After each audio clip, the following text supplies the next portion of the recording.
생각하라는 제목으로 오늘 말씀 나누겠습니다. 우리가 전도서 보시면 전도자라는 인물이 계속 독백조로 계속 인생에 대해서 또 헛됨에 대해서 논하고 있습니다. 9장 1절을 보시면 이 전도자는 하나님의 전능하심과 또 인간의 사람의 한계에 대해서 대조하고 있는 것을 볼 수 있습니다. 의인들이나 지혜자들이나 사람이라면 1절 마지막에 그 미래의 일들을 알지 못한다라고 합니다. 그런 한계 아래 놓여 있는데, 그래서 한계에 있는 사람은 다 하나님의 손에 그 운명이 달려있다라고 1절에서 소개하고 있습니다. 그리고 2절 보시면 이제 모든 사람에게 임하는 그 모든 것이 일반이라 똑같은 것이다 하는 똑같은 운명을 말하고 있습니다. 그래서 대조되는 인물들, 의인이든 악인이든, 선한 자와 깨끗한 자와 깨끗하지 아니한 자든, 이렇게 제사 드린 자, 예배한 자, 예배하지 않는 자든 이런 일이 같다라고 하면서 3절에 또 반복하는데요. 3절 보면 모든 사람의 결국은 일반이라 또 합니다. 그게 무엇이냐? 그러니까 3절 마지막에 보시면요, 그렇죠? 죽은 자들에게로 돌아가는 것을 말하고 있습니다. 그러니까 모든 사람이 마지막에 맞이하는 공통된 것은 다 죽음이라는 것입니다. 똑같이 다 죽게 된다. 이제 앞에서 해왔던 말을 지금도 하고 있습니다. 그래서 모든 사람이 다 죽는다는 전제로 4절에서 6절 보시면 이 전도자는 그래서 이렇게 또 권면하는 것이 삶이 그래도 죽음보다는 낫다라고 하는 말씀을 또 나누고 있습니다. 9장 4절 같이 읽어볼까요? 4절 시작. 모든 산자들 중에 들어있는 자에게는 누구나 소망이 있음은 산 개가 죽은 사자보다 낫기 때문이니라. 좀 산 개가 죽은 사자보다 낫다. 우리 속담 중에 보시면 죽은 정승이 산 개와도 못하다는 우리 속담이 있습니다. 또 이런 것들, 개똥밭에 불러도 이승이 낫다, 이런 표현이 있습니다. 일단 이 4절에 나와 있는 이 문구가 마치 우리의 속담과 좀 비슷해 보입니다. 살아있는 것 자체가 인생에서 맞이하는 최악인 죽음보다는 더 낫다. 그러니까 지극히 현세 중심적인 사고방식이 반영된 속담들인데, 우리나라가 이렇게 내세에 대한 사상도 있었지만 전통적으로 상당수는 현세 중심적입니다. 현실 중심적인 사상이 강합니다. 그러니까 죽으면 아무 소용 없으니까 살아있을 때 잘 누리고 살자. 소리가 이제 어디 어르신들 노실 때면 노세 젊어서 노세, 늙어지면 못 논다 하면서 놀자.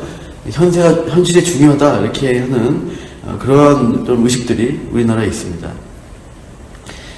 늙어 죽기 전에 실컷 놀고 죽으면 그나마 때깔이 낫다, 이런 식의 표현들입니다. 그러니까 죽음 자체를 우리나라는 굉장히 부정적이고 절망적으로 보는 관점이 있습니다. 그래서 우리나라의 죽음에 대한 관점은 어떻습니까? 죽을 때 어떻게 된다고 보죠? 이제 기독교지 않고 일반적인 전통적인 관점은 갓쓰고 검은 옷 입은 저승사자가 나타나죠. 무섭게 나타나서 가자 이러는 거예요. 그러면 이제 죽은 사람이 어쩔 수 없이 그 저승사자를 따라서 안개 속으로 들어갑니다. 황천길로 가는 것이. 그래서 굉장히 어둡고 우물하고 가기 싫은 것이 죽음이라는 장면으로 우리에게 각인되어 있습니다. 그만큼 이 죽음이라는 것이 아무 희망이 없는 것처럼 보여지는 이미지인데, 이 전도서에서도 마치 이 죽음을 매우 부정적으로 바라보는 느낌이 있습니다. 그러나 이 전도서에서 관점의 죽음은 조금 다릅니다. 죽음이 왜 산 것보다 낫지 못하냐 했을 때, 이제 얼핏 보시면요, 5절 보시면 그들이 죽은 자들은 아무것도 모르고 그들이 다시는 상을 받지 못하고 이름도 잊어버린 바 되었다.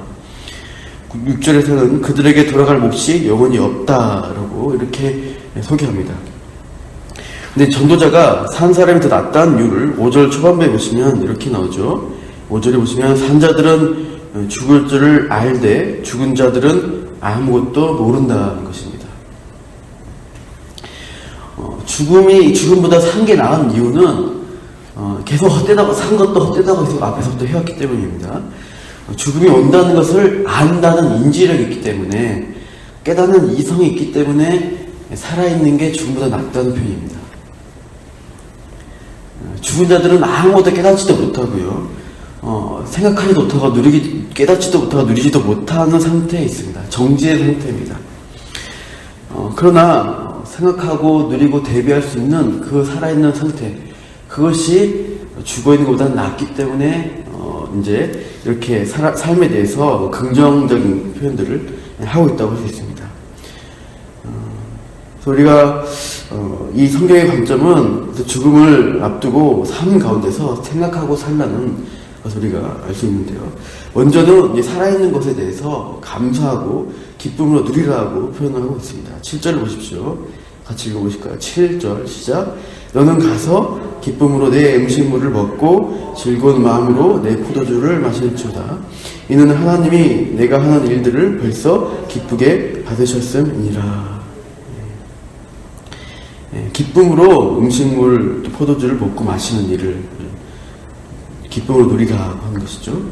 또 하나님이 우리가 살아있는 누리는 것을 기쁘게 받으셨다라고 합니다. 또 8절 유복을 깨끗하게 입고 향 기름을 바르는 것이죠.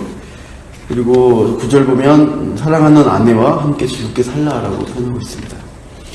그래서 우리 인생에 주신 그 복락을 어떤 그런 환경이나 어떤 누릴 수 있는 어떤 그런 것들을 즐겁게 기쁨으로 누리라고 합니다. 그것이 수고하고 얻은 내 몫이기 때문에 누리라고 합니다.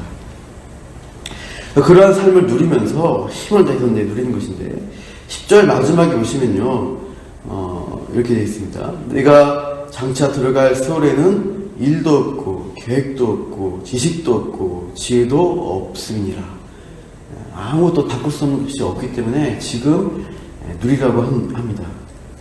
그러나 자세히 보시면 어떤 지식과 지혜가 없다, 생각함이 없다, 그래서 지금 현재 살아있을 때 이것들 누리라는 표현은 그냥 아무 생각 없이 먹고 마시고 그냥 즐기고 노세 이런 식의 우리나라의 관점에서 그냥 즐기다가 죽는 것을 가르치지 않습니다. 생각하라는 것입니다. 생각하고 참 삶이 무엇인지, 하나님 앞에 어떤 게 하나님 기쁘시게 하는 삶이 될 것인지를 고민하면서 삶에 주신 분복을 누리라는 것입니다. 그러니까 아무 생각 없이 그냥 막 노는 것은 노는 것을 말하는 게 아닌 것입니다. 우리 이 전도서 전체에 그 흐름이 있는데 11장 9절을 한번 잠깐 먼저 가보시죠. 11장 9절입니다. 거기 보시면 기쁨으로 하라고 되지만 또 이렇게 표현하고 있습니다. 11장 9절을 같이 읽어보시죠. 시작. 청년이여 내 어린 때를 즐거워하며 내 청년의 날들을 마음에 기뻐하여 마음에 원하는 길들과 내 눈에 보는 대로 행하라. 그러나 하나님이 이 모든 일로 말미암아 너를 심판하실 줄 알라. 알라는 거예요. 대비하라는 거예요. 정신 차리고 인생을 누리지만 그 하나님의 심판을 기억하라는 거예요. 살아있는 사람은 그것을 생각하고 대비할 수 있는 능력이 있기 때문에 이렇게 경고의 말씀을 주시고 있습니다.